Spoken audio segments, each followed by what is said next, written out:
আমার জবা মা ছিল তাই, তা নাহলে কত বড় কেলেঙ্কারিতে জড়িয়ে পড়েছিলাম। পয়লা বৈশাখের দিনকে টিভিতে যখন এত বড় একটা নাটক করেছিল, তখনই তোমাদের উচিত ছিল টিভিকে বাড়ি থেকে বের করে দেওয়া, কিন্তু তোমরা দাওনি। কাকা তোমাদেরকে বলেছিল টিভিকে এই বাড়ি থেকে বের করে দিতে, তোমরা শোনোনি। আমার ছোট ভাই বারণ করেছিল, তোমরা শোনোনি।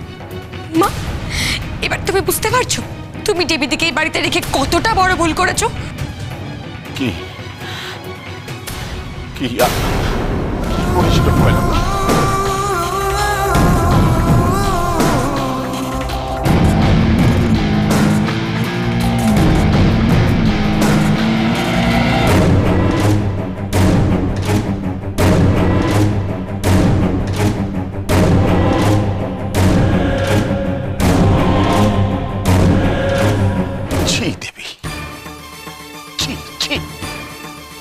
বছরের প্রথম দিনটাই তুমি নোংরামো দিয়ে শুরু করলে। সত্যি লুতু, সেদিন আমাদের ভুলটাই হয়েছিল, ওকে থাকতে দেওয়াটা। ভুল তো শুধু আপনারাই করেননি, ওর ভালোবাসায় অন্ধ হয়ে গিয়ে আমি কোম্পানির সমস্ত দায়িত্ব ওর ওপর ছেড়ে দিয়েছিলাম। ওর কথায় বিশ্বাস করে, জাস্ট ওর কথায় বিশ্বাস করে ওকে আপনাদের বাড়িতে থাকাটা আমি অ্যালাউ করেছিলাম। ও এত বড় একটা ঠক প্রবঞ্চক জানলে আমি অনেকদিন আগেই আমার ভুল শুধরে দিতাম, তবে আজকে আমার ভুলটা আমাকেই শুধরে দিতে হবে। ছি ছি ছি ছি, যাকে এত ভালো মানুষ ভাবতাম, সে যে আমার পরমে এত বড় ক্ষতি করবে আমি কোনোদিনও ভাবতে পারিনি। বেশ ভালোই, মানে বাড়িতে কিছু ঘটলো কি ঘটলো না, সমস্ত দোষ আমাদের দুজনের। আমি বুঝতে পারছি না, শুধু শুধু আমাদের আমাদের কেন টানছো টিয়া?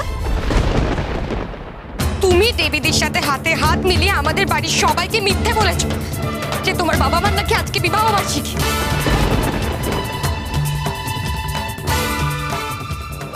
আরে বাবা, আমার বাবা মার অ্যানিভার্সারিতে তো আমার মা বাড়িতে ফোন করে সবাইকে নিমন্ত্রণ করেছিল।